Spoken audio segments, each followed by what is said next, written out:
Malaysia condemns Israeli oppression.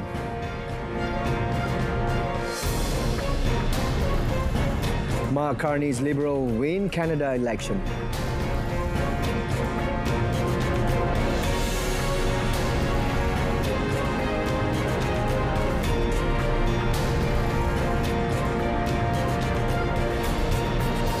Good afternoon and Salam Malaysia Madani. This is World Today. I'm Sudin. Malaysia and Vietnam unanimously agreed to continue humanitarian assistance to all Myanmar citizens without restrictions to ensure the well-being of the people in the country. Prime Minister Datuk Seri Anwar Ibrahim said the matter was agreed during talks with his Vietnamese counterpart Pham Minh Chinh yesterday. Datuk Seri Anwar provided updates on Malaysia's initiatives at the ASEAN Chair this year to address regional concerns previously discussed in the 6 April conversation. He said Malaysia has engaged in dialogue with stakeholders in Myanmar, working to extend ceasefire agreements to focus on humanitarian aid following recent disasters. In a Facebook post, Datuk Seri Anwar also said that it is important that all parties continue the ceasefire to ensure the safety of humanitarian aid workers. Weeks after a devastating earthquake struck Myanmar in late March, the International Federation of Red Cross and Red Crescent Societies (IFRC) reportedly warned that humanitarian needs remain urgent, particularly in terms of shelter, clean water supply, sanitation and healthcare. Apart from the issue, the two leaders also discussed the latest developments in the ASEAN joint actions on the trade tariffs imposed by the United States. Datuk Seri Anwar said Malaysia has sent a representative through the Minister of Investment, Trade and Industry MITI, Tengku Datuk Seri Zafrul Tunku Abdul Aziz, in an effort to reach a mutually beneficial solution for both countries. As the ASEAN chairman, the Prime Minister said Malaysia also requested the consideration of the United States so that ASEAN member states are given the space to use the mechanism of bilateral relations in reaching a good solution to this reciprocal tariff issue. He said Malaysia is committed to continuing to strengthen regional and international relations based on the principles of mutual respect, cooperation and mutual well-being.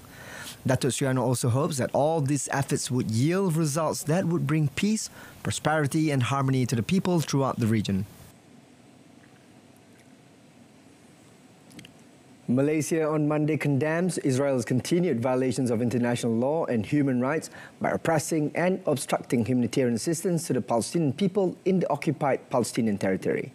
Minister in the Prime Minister's Department Law and Institutional Reform, Datuk Sri Azalina Othman Said, noted the situation in Gaza and the West Bank had worsened since Malaysia made a statement at the International Court of Justice (ICJ) in February last year. What was then widespread devastation has now evolved into openly declared, brutally enforced and tragically ignored outright displacement and destruction. In the last few weeks, we have witnessed not only a renewed offensive against the Palestinian population in the Gaza Strip and the West Bank, but also statements by senior Israel officials that leave no doubt Israel's intention is to bring about the ultimate denial of the Palestinian people's right to self-determination through their eventual displacement and elimination. She said this in her speech at the ICJ in The Hague. She reiterated that most recently, Israel has legislated to ban the operation of United Nations Relief and Works Agency for Palestine refugees in the Near East UNRWA, cutting off the principal humanitarian lifeline for civilians. It has also completely blocked humanitarian aid and electricity into Gaza, compounding the immense suffering of the population. Datuk Sri Azalina stressed that the cause of Palestine is the cause of all who uphold human rights and universal values. Malaysia, she said, through the will of its people, reaffirms its unwavering commitment to stand firmly on the side of truth, freedom and justice for all. The death toll from Monday's US airstrikes on a detention center in northern Yemen has risen to 68, with 47 injured, reported Xinhua, quoting the Houthi-run Al Masirah TV. The Houthis, who control much of northern Yemen, said all the victims are illegal African migrants held in the detention center in Saada, the capital city of the namesake Saada province in northern Yemen. The 68 bodies were recovered from the rubble after civil defense teams put out the fire that resulted from the US airstrikes. The injured were taken to hospitals. The Houthi television said one of the American missiles that hit the detention center did not explode. It added relevant authorities are handling the object with extreme caution. The Houthi group, in a statement on the television channel, said that the migrants in the center are under the supervision of the International Organization for Migration, IOM, and the International Committee of the Red Cross, and targeting this center constitutes a full-fledged war crime. According to the IOM, Yemen remains a transit country for thousands of migrants traveling between the Horn of Africa and Saudi Arabia despite years of civil war in the country.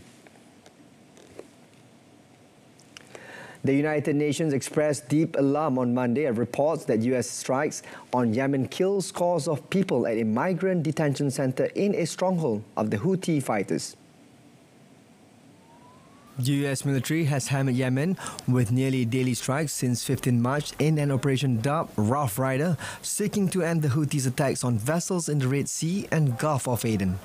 The media said the latest strikes on the movement's stronghold of Sada killed at least 68 people, all Africans being held at a center for illegal migrants.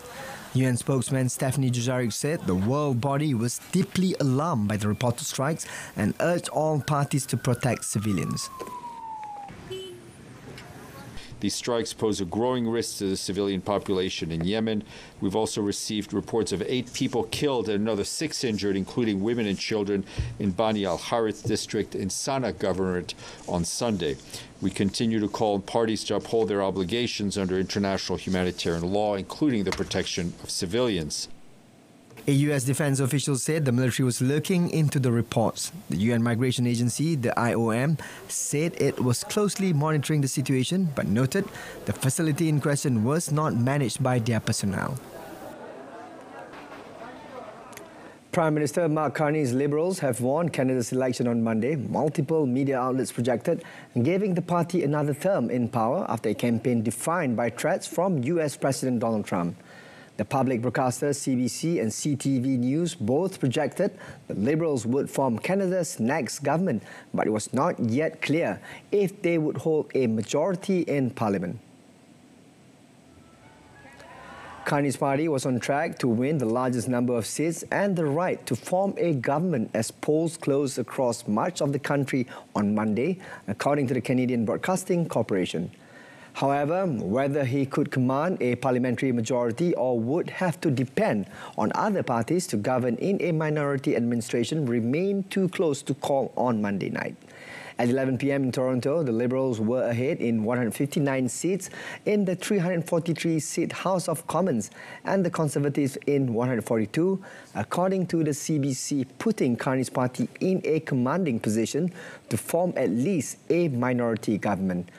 Trump's trade war and threats to annex Canada, which he renewed in an election day social media post, outraged Canadians and made dealing with the United States a top campaign issue.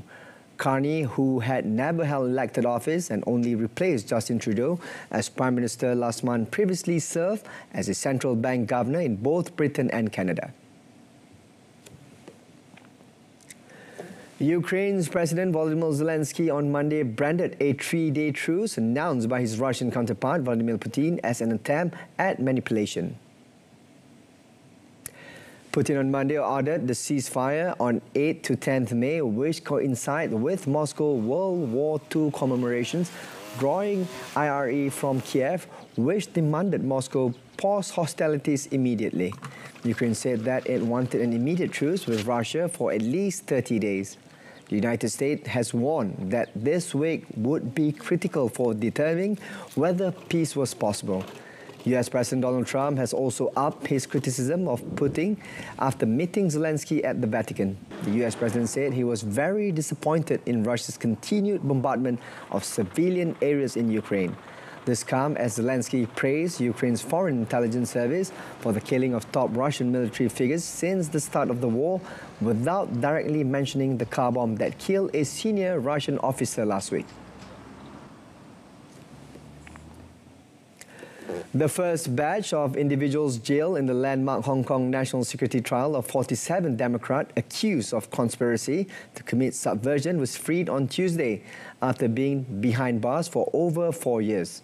4 former pro-democracy lawmakers, including Claudia Mo, Kwok Kaki, Jeremy Tam and Gary Fan, were driven away from 3 separate prisons across Hong Kong around dawn. Security was tied with patrols of police officers and access to some roads to the prison restricted for hours beforehand. Since large and sustained pro-democracy protests erupted in Hong Kong for most of 2019, China has cracked down on the democratic opposition as well as liberal civil society and media outlets under sweeping national security laws. The 47 pro-democracy campaigners were arrested and charged in early 2021 with conspiracy to commit subversion under a Beijing-imposed national law which carried sentences of up to life in prison. 45 of these were convicted following a marathon trial with sentences of up to 10 years. Only 2 were acquitted. All 4 had pleaded guilty and were sentenced to 4 years and 2 months imprisonment. The Democrats were found guilty of organising an unofficial primary election in 2020 to select candidates for a legislative election.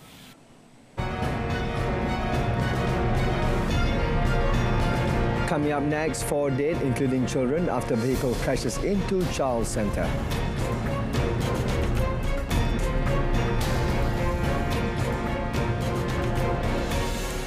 Four people aged 4 to 18 were killed on Monday when a vehicle plowed into a building housing and after-school camp in the U.S. state of Illinois, police said, adding they were investigating the crash. Several others were injured and transported to hospital, Illinois State Police said in a statement, while the driver of the vehicle was uninjured and taken to hospital for evaluation.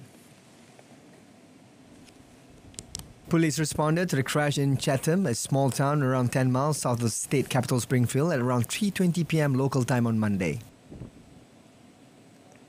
We received a call at approximately 3:20 p.m. for a vehicle that had driven through the Why Not building. We did find that there were multiple fatalities, and we had confirmed at this time 4 fatalities. I will call it the suspect is at the hospital with a police officer at this time. Illinois Governor J.B. Pritzker shared a statement on X saying he was horrified and deeply saddened by the incident. Parents said goodbye to their kids not knowing it would be the last time, he said, adding that his heart is heavy for the families and the unimaginable grief they are experiencing, something that no parent should have to endure. The after-school centre, Why Not After School Camp, said on its website that it specialises in providing outdoor activities for children. Brazil's foreign minister called for the withdrawal of Israeli troops from Gaza during a BRICS meeting on Monday in Rio de Janeiro. The gathering of foreign ministers from the BRICS bloc led by Brazil, Russia, India, China and South Africa with other countries comes in response to unilateral measures imposed by the United States and ongoing global conflicts.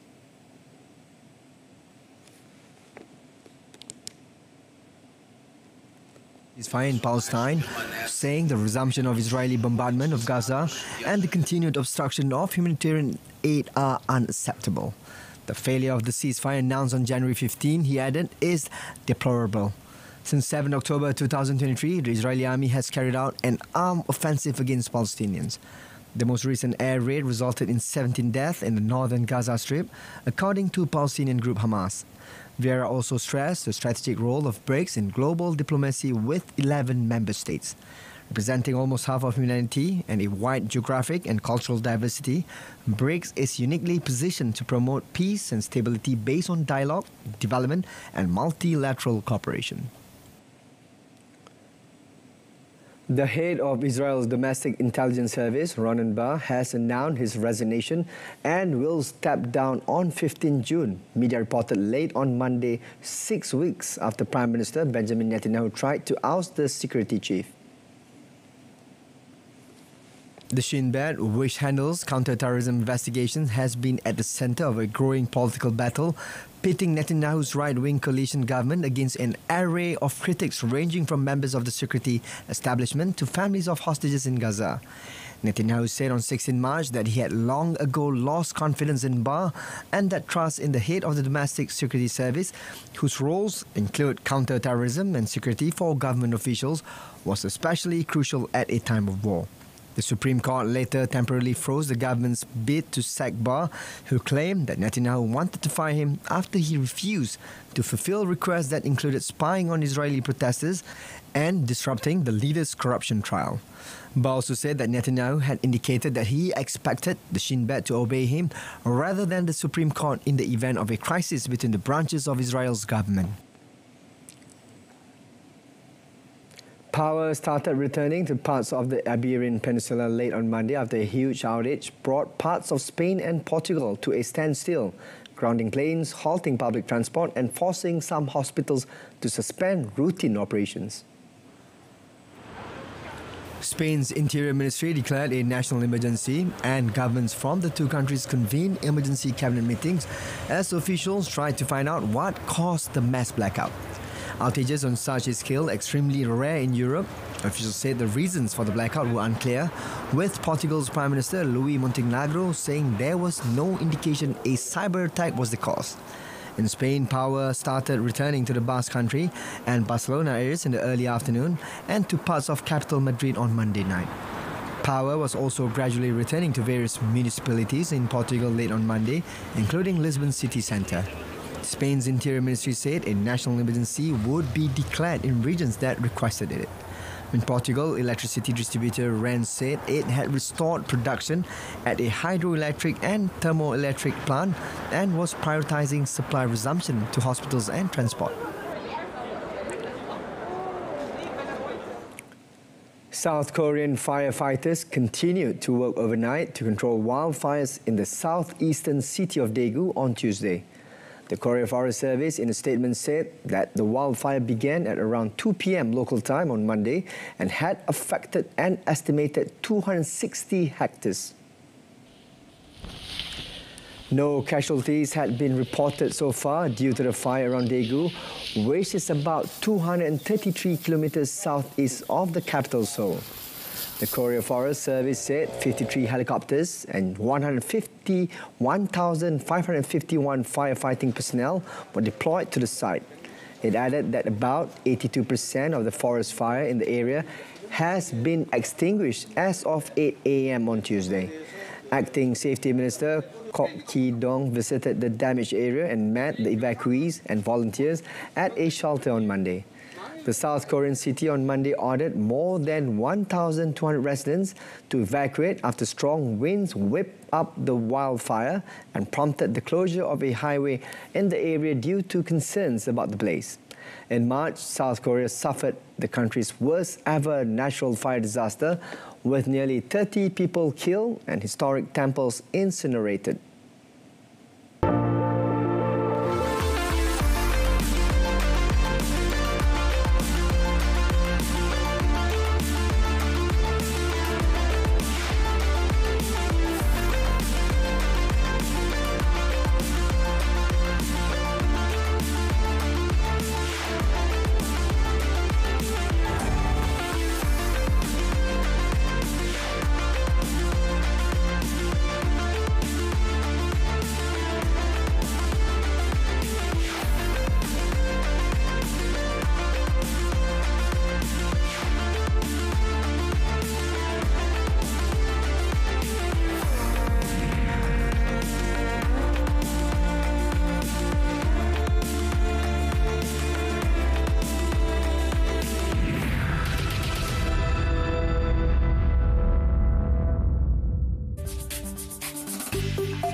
Coming up in sports, Malaysia rose France to close in on Sudin Cup quarters. Stay with us.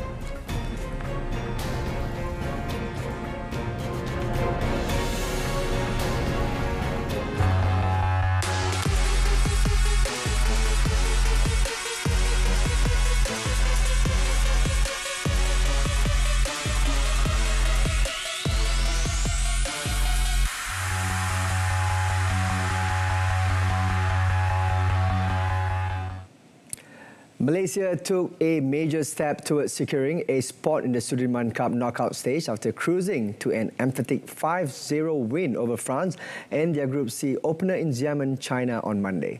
Having already secured an unsaleable lead earlier, Malaysia completed the route as Perli Tan, Tina and Goh Soon Huat, Siavon Lai Jamie delivered the final 2 points in the women's doubles and mixed doubles.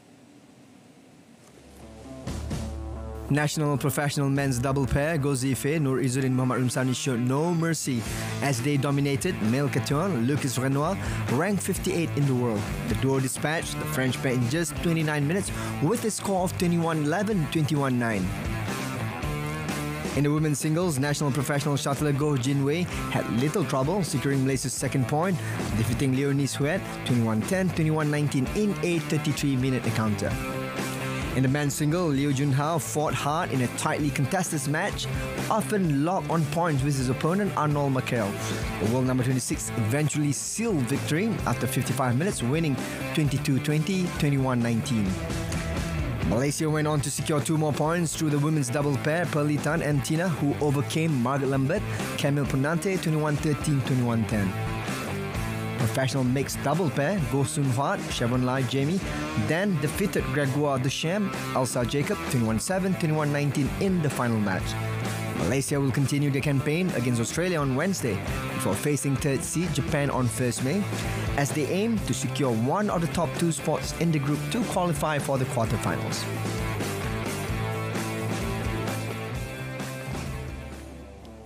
Commenting on their win, Nur Izzuddin said there are still many things to improve to get better as both he and partner Zife continue to adapt to the court and win conditions.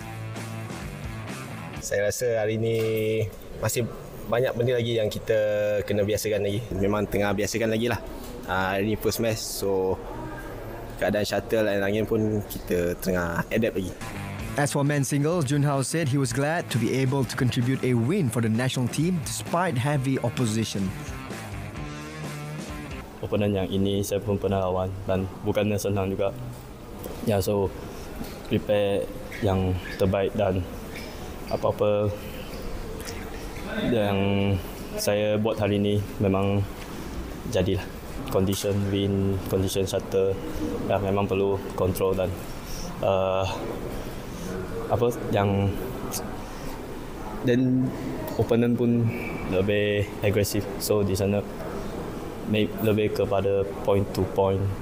Malaysia's best achievements in the Sudin Cup to date have been reaching the semi-finals on 3 occasions in the year 2009, 2021 and 2023 editions.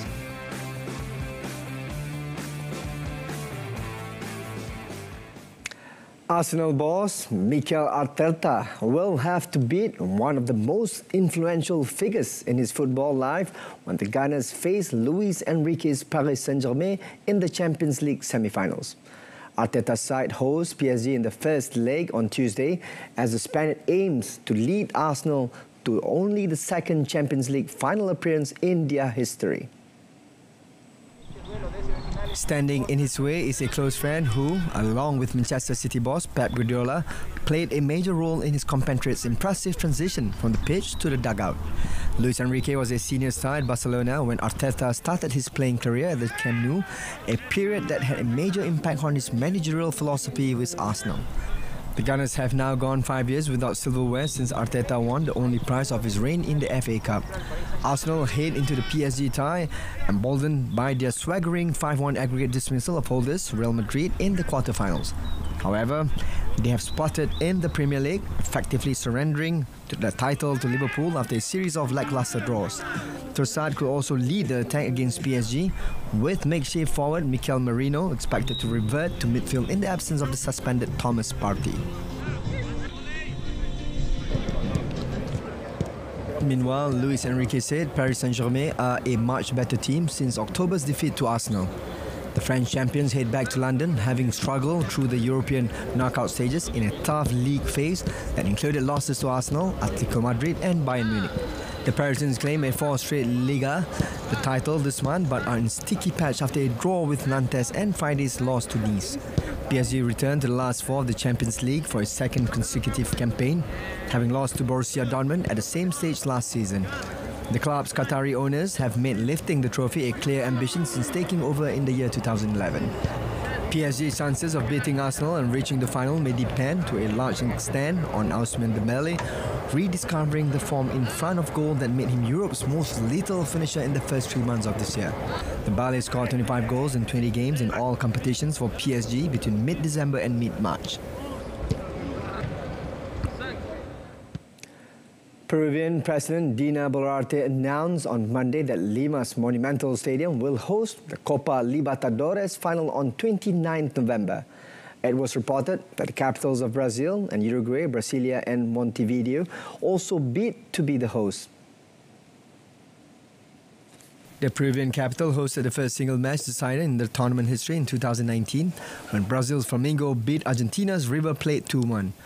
That final was held at the 80,000-seat Monumental Stadium, but Lima also has the 43,000-seat National Stadium, which is the home of the national team. Brazil's Botafogo is defending champion of the Copa Libertadores. The president of the South American Football Confederation, CONMEBOL, Alejandro Dominguez, also expected that some 5 million people would watch the final match. The teams competing in the tournament are currently playing the group stage. CONMEBOL previously also announced the Copa Sudamericana final will be on the 22nd November in Santa Cruz de la Sierra, Bolivia at Ramon Tauchi Aguilera Stadium. Sebuah program bual bicara santai berkaitan sukan. Masih lagi bersama dengan kami berdua, saya Q Amril dan juga Jik Zulkifli akan bersama dengan anda untuk perbincangan komprehensif dalam planet sukan. Mengupas topik-topik hangat dan isu-isu sukan. Pasukan sokongan dia. Satu fenomena baru. Suntikan semangat kemudahan sukan yang khusus. Bersama atlet-atlet dan penggiat sukan negara. Planet Sukan. Setiap Jumaat 10.30 malam di TV1 dan saluran sukan RTM. Juga penceriaman langsung di RTM Click. That's it from us this afternoon. In our top story, Malaysia condemns Israeli oppression, urges firm action. Malaysia Tonight comes on at 8:30 p.m. this evening on TV1 and MyTV's Berita RTM news channel. From the river to the sea, Palestine will be free. Thank you for watching.